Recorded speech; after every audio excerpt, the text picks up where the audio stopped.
Welcome to Glisso English. Real life stories. Saying goodbye to a member of the family is one of the hardest things we ever have to do. When a beloved pet grows old or sick, we are faced with a heartbreaking choice.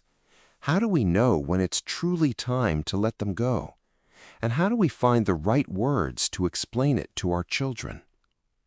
In today's video, we're going to follow the Harrison family as they navigate the final pet decision.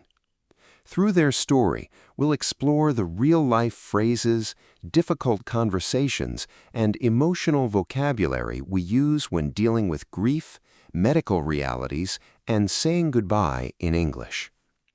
If you want to practice real, meaningful English while diving into stories that touch the heart, make sure to hit that subscribe button. Let's begin Chapter 1, The Slowdown.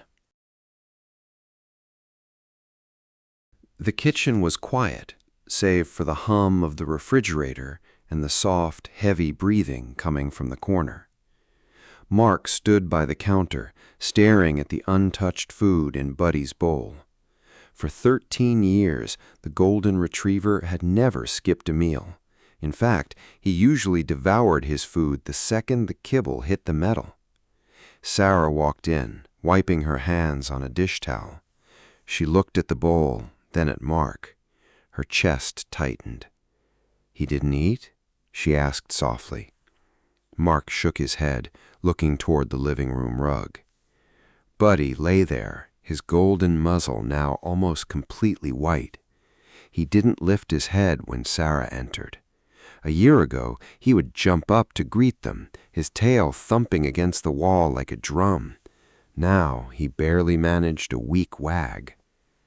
"He's been so lethargic all day," Sarah whispered, sitting down at the kitchen table.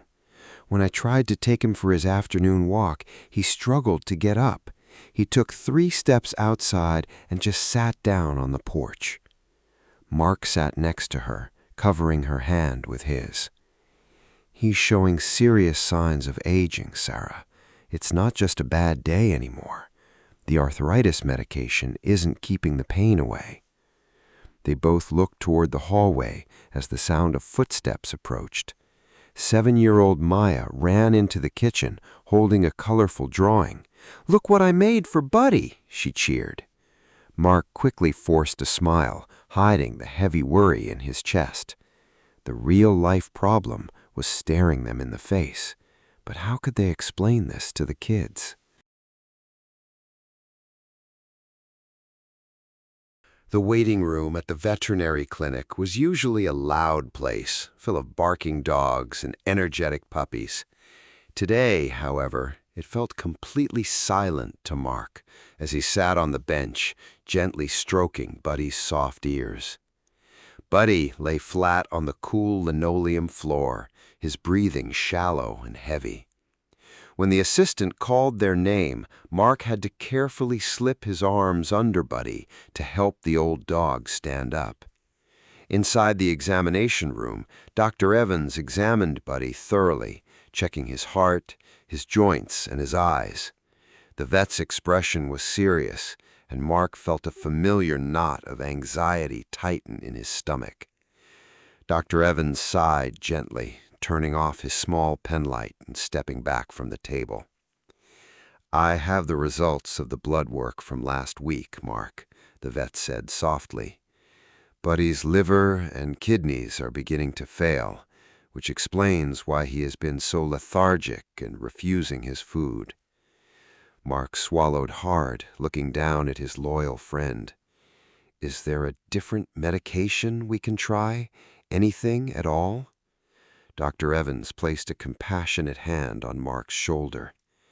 "We can give him fluids to make him comfortable temporarily, but we cannot reverse this diagnosis. He is in chronic pain from his advanced arthritis, and now his internal organs are shutting down. We need to start talking about his quality of life, Mark." The words hung heavily in the air, cold and definitive. Mark looked at Buddy's cloudy eyes and realized the heartbreaking choice was no longer something they could postpone. Mark stood by the front door for a long moment after they got home, watching Buddy slowly drag himself back to his favorite rug. The house was empty. Sarah had taken the kids to the park to buy Mark some time at the clinic. When the garage door finally opened an hour later, the kids ran upstairs to play, their bright laughter echoing through the hallways. Sarah walked straight into the kitchen, her eyes immediately searching Mark's face for any sign of hope. Mark just looked at her, and without a single word spoken, Sarah's eyes filled with tears. They sat down at the kitchen table, the space between them feeling heavier than it ever had before. "Dr. Evans said his liver and kidneys are failing," Mark said, his voice cracking slightly as he broke the news. "The vet said we have to start focusing on his quality of life, Sarah." Sarah pressed her hands against her face, let out a shaky breath, and whispered, "So there's nothing else we can do?" Mark shook his head, explaining that more medication would only prolong Buddy's chronic pain, not cure it. "We have to make the choice before he starts to suffer terribly," Mark said gently, though his own heart was breaking. "But how do we pick a day?" Sarah asked, looking up with a look of pure heartache. "How do we decide when his time is up?"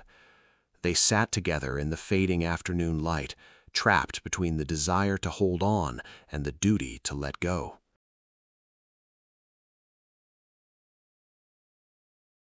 The dinner table was usually the loudest place in the house, filled with stories about school and soccer practice. Tonight, however, the atmosphere was thick with a strange, uncomfortable silence. Mark and Sarah tried their best to act normal, passing the plates and asking ordinary questions, but 10-year-old Leo was highly observant, and he kept glancing toward the corner of the dining room. Buddy was lying perfectly still, completely ignoring the delicious smell of the roasted chicken on the table. "Mom, why didn't Buddy bark when the mailman came by today?" Leo asked suddenly, setting his fork down. Sarah looked at Mark quickly before offering a weak smile. "He's just feeling a little tired today, sweetie." 7-year-old Maya slid out of her chair, holding a small piece of chicken hidden in her napkin. She walked over to Buddy's bed, knelt down, and held the treat right in front of his nose. "Look, Buddy, your favorite," Maya whispered softly, waiting for his tail to thump against the floor. Instead, the old dog slowly turned his head away, letting out a deep, exhausted sigh. Maya's face fell, her lower lip trembling slightly as she looked back at her parents. "He doesn't want it." Leo stood up from the table, his eyes darting between his mother's red eyes and his father's tense shoulders. "Something is really wrong, isn't it?" Leo demanded, his voice rising with sudden fear. "You guys are hiding something." Mark looked at Sarah, recognizing the painful truth. They couldn't keep this real-life problem a secret any longer. The Saturday afternoon sun poured through the living room window, casting a warm glow over Buddy's favorite rug. Mark and Sarah sat flat on the floor, their legs crossed, right next to the old dog's bed. Sarah called out gently into the hallway, asking Leo and Maya to come join them for a talk. The children walked in slowly, sensing the serious mood, and sat down together opposite their parents. Mark reached out and stroked Buddy's soft white muzzle, taking a deep breath to steady his voice. "Kids, we need to talk about Buddy, and we need to be very honest with you," Mark began softly. "You've noticed that he hasn't been eating his food and that he's having a really hard time walking." Leo gripped his own knees tightly, his eyes instantly watering. "But the vet can give him medicine, right?" Sarah shook her head gently, reaching across the space to touch Leo's hand.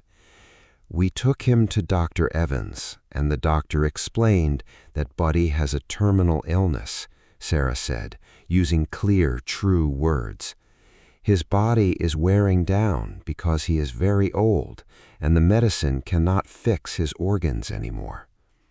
Maya leaned forward, burying her face in Buddy's golden fur, her shoulders starting to shake. "Is he going to pass away, Daddy?" she sobbed into the quiet room. Mark looked at his children, his heart aching as he prepared to deliver the hardest part of the truth. "Yes, sweetheart," Mark said. "He's in a lot of pain, and because we love him, we have to help him say goodbye peacefully."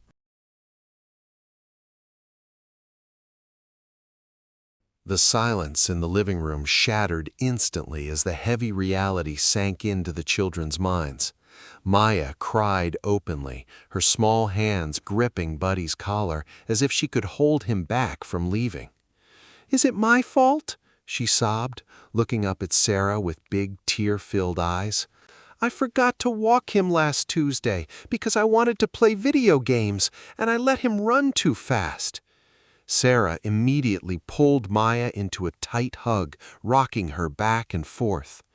"Oh, sweetheart, absolutely not," Sarah whispered fiercely against her hair.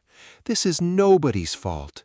Buddy is just very old and his body is tired, Maya. You have been the best little sister to him." Meanwhile, 10-year-old Leo reacted in a completely different way, his grief turning instantly into hot anger. He stood up so fast his chair scraped loudly against the floor, his fists clenched tight at his sides. "You're just giving up on him!" Leo shouted, his voice cracking with intense emotion. "We can go to a different hospital. There must be a better doctor who knows how to save him." Mark stood up slowly, reaching out to put a comforting hand on his son's trembling shoulder. Leo pushed the hand away angrily, tears streaming down his face as he stormed off toward the stairs. "You don't care enough!" he yelled back before slamming his bedroom door shut upstairs. Mark and Sarah looked at each other, realizing that processing this immense grief would take patience, love, and time.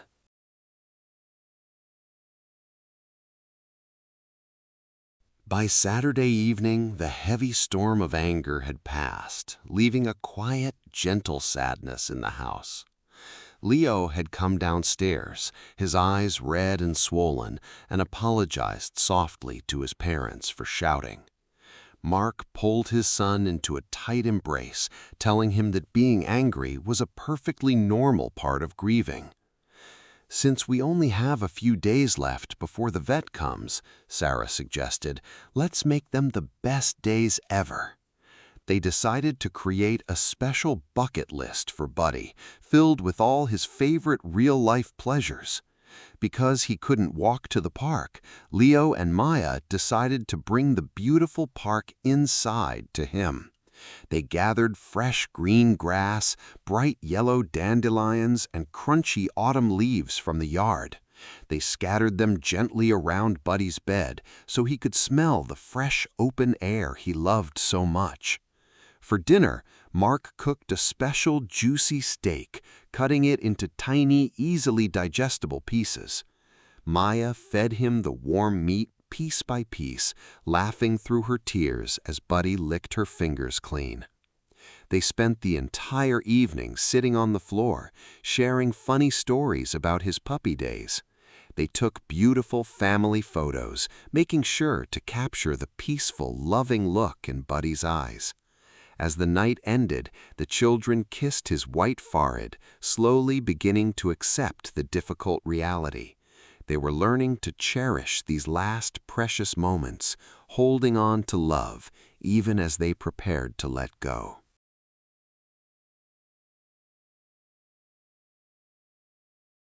The Monday morning sun rose quietly, but no one in the Harrison family felt ready for the day ahead. Dr. Evans had agreed to come directly to their house so Buddy could remain comfortable in his favorite spot. Mark and Sarah gathered the kids in the kitchen to explain exactly what would happen during the procedure. The vet is going to give Buddy a tiny shot that will make him fall into a very deep sleep, Mark explained gently. He won't feel any pain at all, Leo. It is just like going to sleep, but his body will stop hurting forever. Maya looked up from her breakfast, holding her stuffed dog tightly against her chest. Will it hurt when the doctor comes? Sarah knelt down beside her daughter, smoothing back her hair. No, sweetie, it will be very peaceful and quiet. We will all sit right next to him on the rug, holding his paws so he knows how much we love him.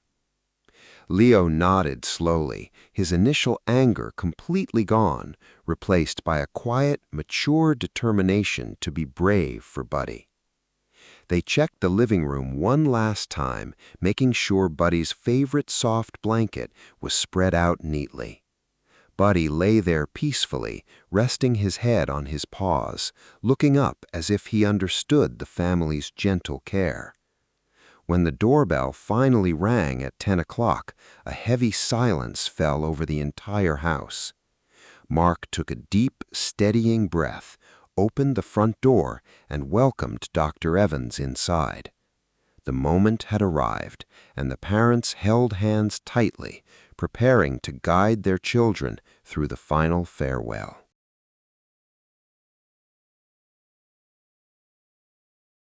Dr. Evans walked into the living room quietly, carrying a small black medical bag with gentle care. She knelt down on the rug right next to Buddy, speaking to him in a soft, soothing tone. The family gathered around the old dog's bed, creating a close, warm circle of pure love. Mark and Sarah sat at the top, while Leo and Maya cradled Buddy's front paws in their hands. "He is very ready, and he knows how much you all love him," Dr. Evans whispered to the children. She gently placed a small needle into Buddy's leg, explaining every step so the kids wouldn't feel scared. Maya closed her eyes tight, leaning her forehead against Buddy's soft white ear. "Thank you for being the best dog in the whole world, Buddy," she whispered, her tears soaking his fur. Leo held the paw tighter, blinking back his own tears as he spoke. "Good boy, Buddy. You can rest now." Mark and Sarah stroked his back, their own silent tears flowing freely as they watched their loyal friend. Buddy let out one final deep and peaceful sigh, his heavy chest slowly settling into complete stillness. The vet listened to his heart for a brief moment before looking up with a compassionate nod. "He is gone," the vet said softly. "He passed away very peacefully, surrounded by his favorite people." The void in the room felt instant and heavy, but the atmosphere remained deeply respectful and calm. They stayed on the floor together for a long time, holding each other tightly and honoring the beautiful life they had shared. A week had passed, and the house felt incredibly quiet without the familiar click-clack of Buddy's nails on the hardwood floor. His water bowl and leash were gone, leaving a physical void that reminded the family of their loss every single morning. On Friday evening, Sarah brought a large empty book and a box of old photographs to the dining table. "Let's make a scrapbook together," Sarah suggested, smiling gently, "a book filled with our favorite memories of Buddy." The idea instantly brought a spark of life back into the room, and the kids gathered around eagerly. Maya chose a picture of Buddy wearing a silly red hat on her 5th birthday, laughing happily as she glued it down. Beneath the photo, she carefully wrote, "Buddy loved cake and he loved me." Leo found a picture from 2 summers ago, showing him and Buddy splashing wildly in the lake. "Remember how he used to shake his wet fur all over us?" Leo asked, a real smile finally breaking across his face. Mark nodded, wrapping an arm around his son. "He sure did, Leo. He always wanted to share the fun with us." They spent hours filling the pages with funny stories, drawings, and bright, colorful stickers. Through their shared tears and laughter, the family began to feel a sense of healing take root in their hearts. They realized that while the physical void was painful, the deep love Buddy had brought into their lives would never truly leave. His beautiful legacy of love would stay with them forever, helping them move forward together, one day at a time. Saying goodbye to a pet is a deeply painful real-life problem, but it also teaches us so much about love, family, and healing. Navigating these emotional moments in a second language is a huge milestone. Today, we looked at how to express chronic pain, how to break devastating news gently, and how we process grief and find acceptance in English. Now, I want to hear from you. Have you ever had to make a difficult choice for a beloved pet? Or what is your favorite memory of a pet you've loved? Share your story in the comments below. It's a wonderful, supportive space to practice your English writing. You can find all the vocabulary of the story down below in the description box. If this story touched your heart and helped your English journey today, please give this video a thumbs up and subscribe to the channel. Don't forget to click the video on your screen right now to dive into our next real-life story lesson. Thank you for watching. Take care and see you in the next story. Goodbye.